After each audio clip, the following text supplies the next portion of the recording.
This portion of the news is sponsored by Willow Haven Care Center, part of Zandex Healthcare. Authorities need your help tonight in locating a man who robbed an area gas station at gunpoint early this morning. Good evening on this Friday, and thanks for joining us. The Zanesville Police Department says a white male entered the Marathon gas station on State Street around 3 this morning and pointed a gun at the clerk and demanded cash. Store owner Kimberly Edwards says the man got away with around $750 in cash and the employee was not hurt. Edwards says her employees are fearful because nothing like this has happened before in the store's one-year existence. It's pretty frightening right now. Actually, the girl who works here doesn't want to work here by herself anymore at nighttime.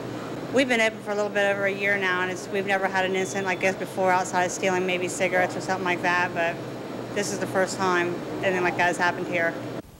Police say the man was wearing all black and he fled on foot. A $500 reward is being offered by the Marathon gas station for anyone who has information that leads to the arrest of this man. If you have any information, please call Zanesville Police at 455-0700 or the Zanesville Police Department's tip line at 455-0712.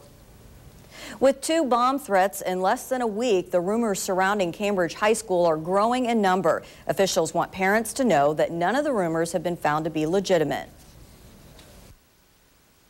We've had a few things, nothing substantiated. We've investigated every aspect of every rumor that's been out there. So we've had a couple things, but again, nothing that's been validated. A student has already been charged with a felony for last Friday's bomb threat, and Cambridge police detectives are interviewing students about Wednesday's threat. Eldridge says he wants the community to know that they are taking any threats seriously. There is nothing that would benefit us by having these kids in school if we thought for a second there was any chance of danger. You know, we're investigating everything, and if we thought even for 1 second that one student might be in danger, we'd have closed the school. The school will move to expel any students who are found to be involved with the threats. They will also go after the students for restitution for the money they lost when having to close the school. A bill that allows judges to imprison 3-time felons at double the time current law allows has begun hearings this week in the Ohio Senate. The bill, sponsored by Senator Tim Grindell, a suburban Cleveland Republican, also permits judges to impose the maximum sentence upon defendants convicted of a second felony. Under current law, a judge typically hands down the shortest sentence under guidelines the legislature approved in 1995. Grindell's bill allows increased sentences for 3-time felons. For example, a person convicted of the most serious crime but not sentenced to death or to life in prison could face a maximum sentence of 20 years instead of 10 years. In other news, planning for retirement is a big responsibility, and a new study out says young people are having difficulty saving. Financial advisors say many young people tend to put off saving money, but ideally they should start saving in their 20s and take advantage of retirement plans like a 401k that most employers offer. Take a real small percentage and set maybe just 1 or 2% of your paycheck and have your employer put that into their employee sponsored plan.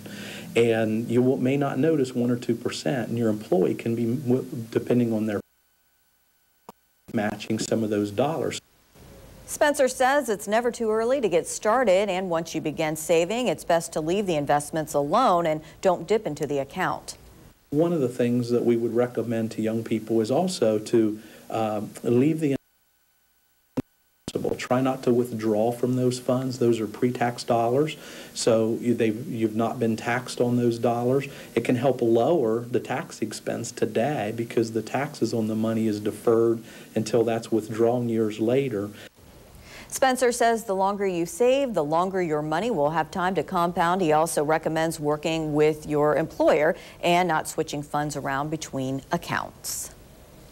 President Bush signed a bill into law today that honors former Senator John Glenn. A post office in Cambridge will be renamed John Herschel Glenn Jr. Post Office Building after the former Marine pilot and astronaut. Senator Glenn was born in Cambridge and attended high school at New Concord and later attended Muskingum College. John Glenn and Congressman Zach Space will hold a naming ceremony at the Cambridge Post Office to dedicate the facility at a later date.